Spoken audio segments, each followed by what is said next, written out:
Então, esse é um tema controverso, né? Mas os estudos que têm sido feitos pelas universidades, também pela OIT, pela OCDE, apontam que essa quarta revolução tecnológica, né, que nós estamos vivendo, ela tem um potencial de extinguir muitos postos de trabalho, então de gerar desemprego em massa. E aí o que se discute é se isso seria estrutural ou conjuntural, né? Porque a gente sabe que sempre que tem uma inovação tecnológica, algumas profissões, algumas ocupações deixam de existir, mas são criadas outras, né? O problema é como é que fica essa transição, esse tempo, né, em que você destrói algumas ocupações e ainda não se criou novas, né?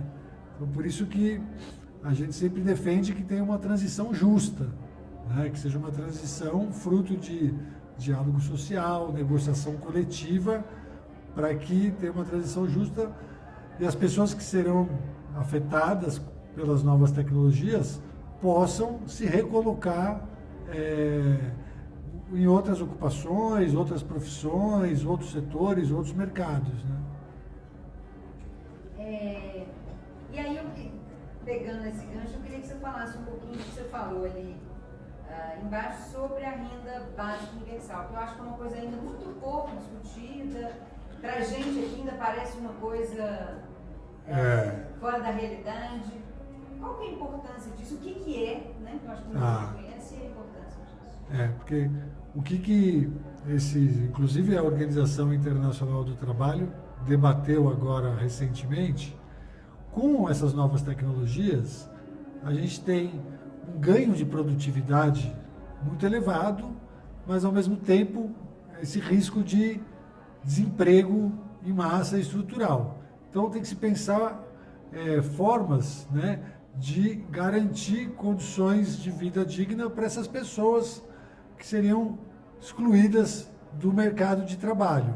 E uma das alternativas é a redução da jornada de trabalho, então que todos trabalhem menos para que todos possam trabalhar e a gente tenha mais tempo para se dedicar às questões familiares, ao lazer, ao entretenimento, inclusive para estar estudando, se requalificando, né? Mas um outro ponto também que foi discutido, né, é a instituição de uma renda básica universal. Então, que seria garantir a todo ser humano uma renda básica que permita com que ele sobreviva de forma digna, né? Então, porque como a economia vai ter um ganho de produtividade tão grande, assim, exponencial, a gente vai poder fazer muito mais com menos gente em menos tempo. Então, nós temos que ter mecanismos políticos de distribuir esse ganho, né? Porque senão nós vamos ter um cenário catastrófico, né? Que são poucas pessoas ganhando muito e uma massa enorme de desempregados, né? A gente já vive num mundo desigual e no Brasil em especial, um país muito desigual.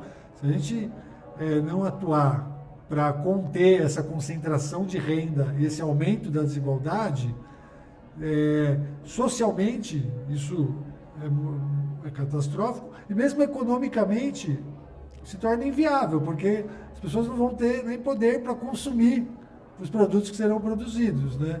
Então essa tem sido um ponto, então a redução da jornada, essa questão de uma renda básica universal e outras questões também que acho que precisam ser destacadas, não deu tempo de falar ali no debate, mas se a gente vai ter esse ganho de produtividade, por que não também investir mais em serviços públicos?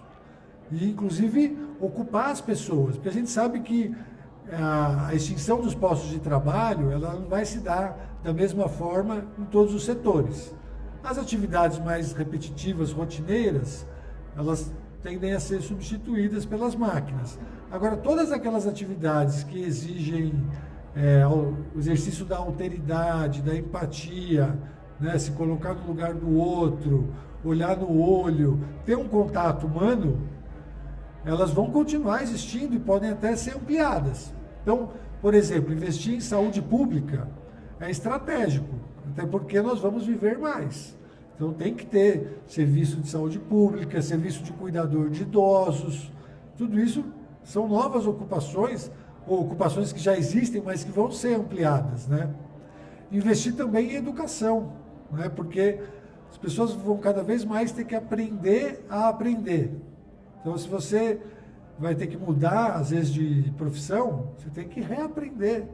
Então, você vai ter que estar constantemente se requalificando, né?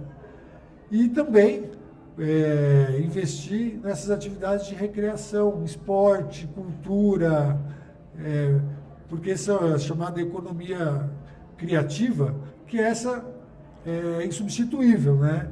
As máquinas, pelo menos no horizonte aí que nós estamos conseguindo enxergar, não vão ser capazes, né, de praticar esporte pela gente, ou de fazer um poema, uma música, algo que nos sensibilize, que faz da gente humano, né? É isso que nos faz humano, é a arte, né? Agora, isso parece meio que... Então, vamos lá. Isso que você está falando, Vitor, parece ir um pouco na contramão do que a gente está vivendo hoje, né? Que é um momento de precarização das relações, perdas de direitos. Como é que você avalia isso, assim? E aí eu queria que você fizesse um paralelo histórico, assim, curto. Assim, como é que você acha, como é que estava o mercado há 10 anos atrás? Como é que ele está hoje? Como é que você vê ele daqui a 10 anos? Como é que a gente vê essa mudança, né, nesse período histórico aí?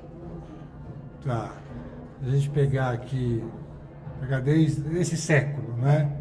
Desde o início dos anos 2000, a gente viveu um movimento muito diferente do que a gente está vendo e vivendo agora, né?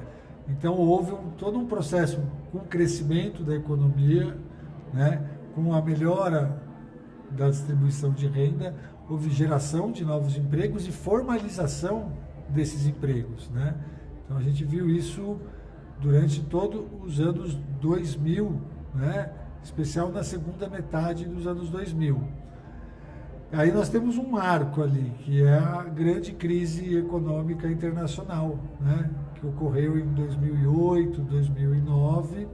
O Brasil ainda conseguiu enfrentar essa crise, né? Com ampliação de crédito, com investimento público relativamente bem, mas a partir de fim de 2014, com a queda do preço das commodities, início de 2015, com uma mudança na orientação política macroeconômica do país, né, e sobretudo depois de 2016, né, quando há o impeachment e mudança de governo, aí nós vemos o mercado de trabalho se deteriorando de forma muito rápida, né? Então o desemprego explodiu, a informalidade aumentou, a reforma trabalhista, chamada reforma, né, que na verdade foi um desmonte do sistema de relações de trabalho, foi aprovada, e aí a gente tem várias formas de precarização dessas relações, né? Então, formas de contratação, terceirização, trabalho temporário, jornada parcial, trabalho intermitente, os por conta própria, os MEIs, o microempreendedor individual, tudo isso cresceu. E a informalidade cresceu bastante, né? Cresceu muito. Então hoje a gente vê uma parcela muito grande dos trabalhadores sem nenhuma proteção social. Para citar um exemplo, esses trabalhadores que trabalham com empresa aplicativo, no setor de transporte, seja o Uber e seus concorrentes, ou mesmo no setor de entregas, a gente vê uma relação completamente precária, completamente informal, né? Se o trabalhador se acidenta, ele não tem direito a um auxílio saúde, ele não vai conseguir no futuro se aposentar, e isso tem aumentado muito, né? Então, a gente vê hoje o mercado de trabalho muito ruim. E qual, você perguntou, expectativa para o futuro, daqui a 10 anos?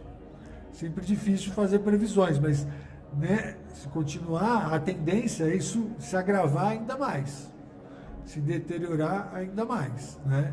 Então, essa questão da tecnologia sendo usada, por exemplo, os aplicativos, para agenciar um trabalho totalmente informal, sem nenhuma proteção social, que hoje é muito presente no setor de transportes, se isso vai para outros setores, a gente pode ter uma situação catastrófica mesmo, assim, de trabalhadores sem proteção social, né, competindo entre si de forma cada vez mais agressiva, e a concentração de renda aumentando, a desigualdade aumentando, e a gente tendo um mundo que não é o que nós sonhávamos, né? E sonhamos ainda hoje em dia.